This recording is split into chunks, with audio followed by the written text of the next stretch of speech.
Mu buzima ni byinshi duhura nabyo biduca intege ndetse n'ibituma tutagera ku nzozi zacu, niyo mpamvu bwitwa ubuzima nyine. Ubu ngubu rero tugiye kureba urupfu rw'umukinnyi w'urunana wamenyekanye nka Rangwida. Byinshi utamenye kuri uyu mukinnyi ndetse na byinshi byagiye muvugwaho nyuma y'urupfu rwe, dore ko ubu ngubu rwose hashize iminsi itari mike ijya gukabakaba icyumweru yitabye Imana, kuko uyu mukinnyi w'urunana yitabye Imana ku itariki 7 z'ukwa gatandatu 2026. Reka rero turebe byinshi byaranze ubuzima bwe. Hari n'abavuga ko yaba ari amarozi. Ibyo byose nibyo tugiye kurebera hamwe muri aya makuru tubazaniye. Nta kundi byagenda gusa mbere yuko dutangira iyi nkuru, reka twifurize uyu Rangwida cyangwa se Nyirabagande Fredus iruhuko ridashira, tumubwira ngo rest in peace, kuko bibabaje kubyakira ndetse no kubyiyumvisha, ariko nta kundi byagenda, niko ubuzima bumera, nta kundi kandi nta kindi twabikoraho. Rero uyu yitwa Nyirabagande Turosere Fredus, bamamaye nka Rangwida cyane cyane binyuze mu kinamico Urunana yo kuri Radio Rwanda cyangwa se kuri RBA yakinagamo. Uyu mubyeyi rero w'imyaka 64 y'amavuko yitabye Imana azize uburwayi, dore ko hashize iminsi itari mike yitabye Imana. Niyo mpamvu tubishyira mu mitagihe. Amakuru y'urupfu rwe yamenyekanye mu gitondo cyo ku cyumweru ku itariki ya 7 Kamena 2026. Nanone kandi aya makuru yemejwe n'Urunana Development Communication bakoranaga ndetse n'ubuyobozi bw'umudugudu wa Itorero mu murenge wa Nyamirambo aho yari atuye. Umwe mu bantu bakinanye Rangwida mu runana yabwiye itangazamakuru ko uyu mubyeyi w'imyaka 64 y'amavuko yaguye iwe mu gihe yari afite akazi azajya gukora i Nyamasheke mu cyumweru ugitaha. Kandi nanone bivugwa ko uyu mubyeyi Rangwida yapfuye mu cyumweru nyine mu gitondo cyo ku itariki 7, ariko ngo kuwa gatandatu nimugoroba ku itariki 6 Kamena 2026 mu masaha y'umugoroba ngo nibwo yavuganaga na bamwe mu bakinnyi bo mu ikinamico Urunana Development Communication basanzwe bakorana. Nibwo bavuganaga kuri WhatsApp audio call ndetse bakoresha na za voice note, nanone kandi banatayipinga. Ibyo ari byo benshi buriraho bavuga ko ari amarozi, dore ko ngo amarozi no kuri telefone basigaye akora uretse kubureba umuntu gusangira. Ngo murabizi ku bantu b'abapfumu, sinzi niba ariko twabita cyangwa se bari abantu bafite ibyuka bya sekibi bidasanzwe, rwose ashobora kukuroga yibereye no mu kindi gihugu. Kugira ngo ibyo ngibyo murabizi, nta makuru ahagije mbifiteho ibyo ngibyo, ariko abenshi bavuga ko rwose iyo ngiyo nayo yaba kimwe mu bimenyetso cyangwa se mu bizibiti by'urupfu rw'uyu mubyeyi Rangwida cyangwa se Fredus. Reka dukomeze turebe amakuru, uraza gusobanukirwa byose. Rero nanone kandi ubwo yari afite ku kazi mu cyumweru gitaha i Nyamasheke, nanone bagize ati nibyo yitahiye nyine, ntabwo ari igihuha, amakuru arizewe. Icyo nakubwira ni uko hari abantu batangaza amakuru y'ibihuha ku mbuga nkoranyambaga.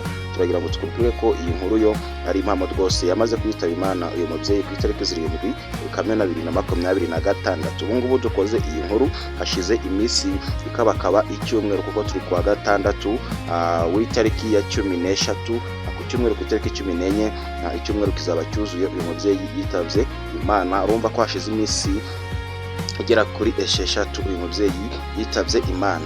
Rero nanone kandi yakomeje gusobanura ko iby'uburwayi n'ibye ari umuvuduko w'amaraso. None kandi bivugwa ko yaba azize atahita abyemeza cyane ko yari amaze iminsi akora imyitozo n'akazi gatandukanye kajyanye n'urunana. Impamvu rero abenshi batari kwemeza ko yaba ari umuvuduko w'amaraso wamwishe nk'uko bamwe bagenda babihwihwisa, biravugwa ko nanone kandi ari amarozi nubwo bitaramenyekana neza. Reka dukomeze twumve uko nyir'ubwite yakomeje ati ntabwo yaguye kwa muganga, ntabwo byaba byatewe n'indwara. Urumva ko muvandimwe, ibi bintu ntago byatewe n'indwara. Mu bitaro bahamuzanye mu gitondo yamaze kwitaba Imana. Uyu mubyeyi bamujyanye mu bitaro yamaze kwitaba Imana. None kandi yakomeje abwira itangazamakuru ko yaryamye ari muzima. Ndagira ngo wumve neza, tujyane akantu ku kandi Ibi ngibi ndi kuvuga ni amakuru yanditswe, ni amakuru dukesha igihe.com. Aya makuru aranditse kandi ibyo mvuga ndi kubisoma, niyo mpamvu nakubwiye ko mwitonde iby'uru rupfu rw'uyu mubyeyi Rangwida cyangwa se Freudas Nyirabagande. Ngira ngo mubyumve neza nyaboneka, nubwo babyita ngo ni umuvuduko w'amaraso, ariko ibi bintu birakomeye cyane. Imana yonyine niyo ibizi, ariko nanone natwe turi hano kugira ngo byibuze tugushakire amakuru yizewe, usobanukirwe gatanu kuri kagenzi kako. Niyo mpamvu turi ahangaha tukubwira ngo nyaboneka reba ku buto ya subscribe, urebe niba warakanze subscribe, nanone kandi nuba warayikoze ute gufungura inzogera, bityo ubaye active kuri uru rubuga, uraba ubaye mu banyamuryango w'uyu muyoboro mugari wa Gahizi Chess TV. None kandi bikagukora like kugira ngo iyi video YouTube yigeze no ku bandi bamenye aya makuru azira ibihuha. Nanone wibuke gutanga igitekerezo muri commentaire uko wakiriye iyi nkuru. Reka dukomeze twirebere ibyanditswe n'igihe.com, nkubwira ko amakuru tuzana ari amakuru aba acukumbuye kandi akoranywe ubuhanga, amakuru y'umwimerere, amakuru azira ibihuha. Yakomeje abwira itangazamakuru ko yaryamye ari muzima. Ndagira ngo mwumve icyo kintu. Kandi yapfuye mu gitondo cyo ku itariki 7 Kamena 2026 hari ku cyumweru.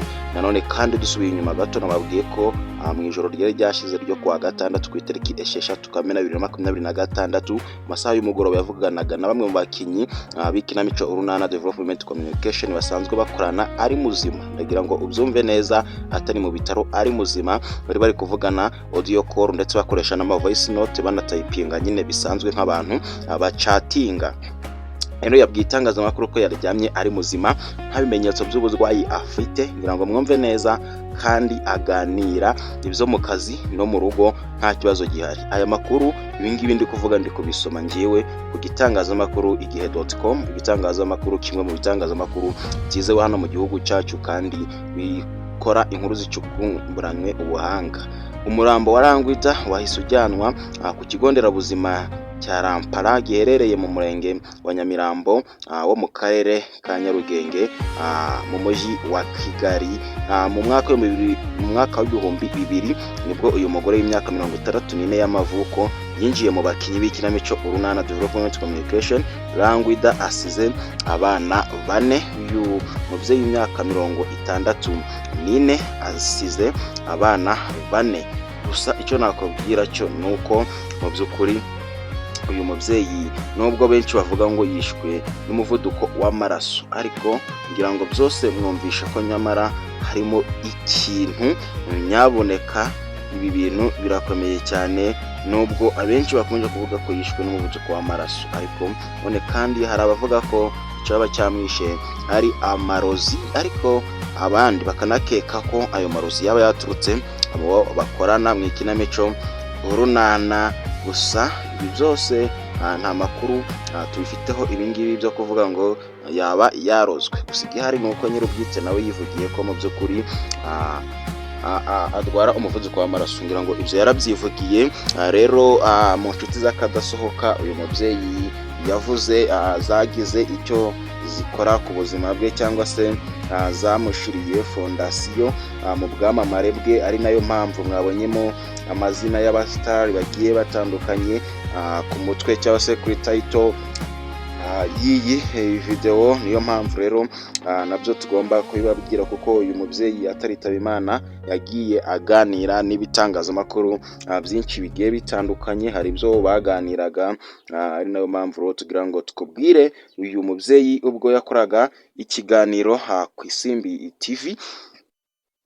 Yaje kuvuga ko mu by'ukuri hano mu gihugu cyacu cy'u Rwanda, ubwo yarabajijwe abasitari akunda hano mu gihugu cy'u Rwanda, yaba ari abamusapotinze mu bwamamare bwe cyangwa se abo we yiyumvamo. Birashoboka ko ushobora gukunda umuntu utamuzi, yewe mutaranahura, ukabona uramwikundira bitewe na character ze, imico ye cyangwa se ibyo akora. Yavuze ko uyu mubyeyi rero yikundira umusore w'umusitari hano mu gihugu cy'u Rwanda witwa Niyonshuti Yannick, wamamaye ku izina rya Clamani Majoro, ndetse n'andi menshi, Niyori n'ayandi menshi muzi kundusha. Yavuze ko rero akunda uyu musore witwa Clamani, ariko reka tumwite Daddy nk'uko abenshi bamwita, cyangwa se tumwite umugabo kuko arubatse afite umuryango ndetse n'abana. Rero Rangwida ngayo nguko iby'amakuru ye, rero akaba yaramaze gushingurwa ku itariki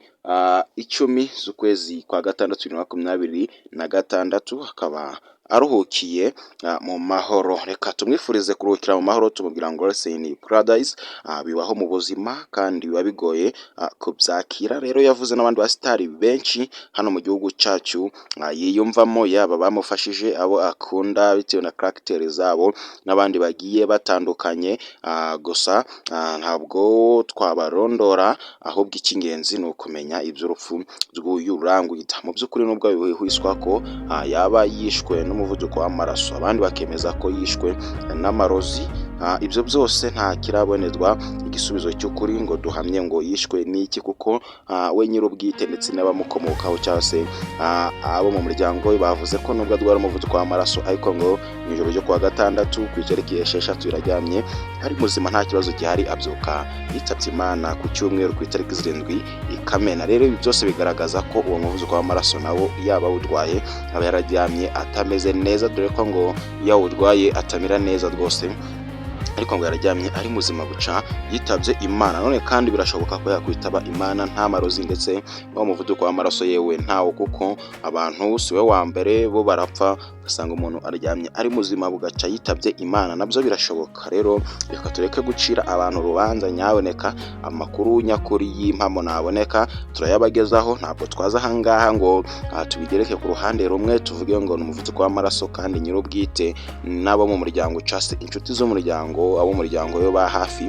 babyihamiriza bavuga ko atari umuvuduko w'amaraso. None kandi twavuga ko ari amarozi kandi bitaremezwa na ba nyir'ubwite. Nanone ntabwo twavuga ko yaba yapfuye bisanzwe nk'uko yaje kuryama kitaba Imana, kuko bisanzwe bibaho mu iyi si dutuye, nta kundi byagenda. Ahubwo igihari nakubwira nuko kwitaba Imana aho yitabye Imana, ahubwo igisubizo nikiboneka ayo makuru nayo tuzayabagezaho gatanu ku kandi, kuko ntabwo twaza ahangaha ngo tugire uruhande ducira urubanza tutazi inyaboneka ibyari byo. Reka nkubwire ngo wakoze cyane kubana natwe, komeza ubane natwe mu nkuru n'ibiganiro tugenda twapozinga kuri uyu muyoboro, ndetse na filime zigiye zitandukanye, yaba filime z'uruhererekane zifite amaseri cyangwa se short movie, filime zirangira. Ibyo byose ndagushishikariza kubireba, nta rindi banga rero ryatuma ujye ubibona utiriwe wigora ujya muri search y'imashini yawe cyangwa se telefone, ahubwo icyo usabwa rwose ntabwo kigoye, nta kindi bisaba, ni ugukanda handitswe kuri iyo buto ya subscribe, ugafungura inzogera, bityo nawe ukaba active kuri uru rubuga uko twaprodinze inkuru cyangwa ikiganiro ukajya ubona notification mu ba mbere. Mwakoze kubana natwe inshuti bavandimwe, turabashimiye cyane.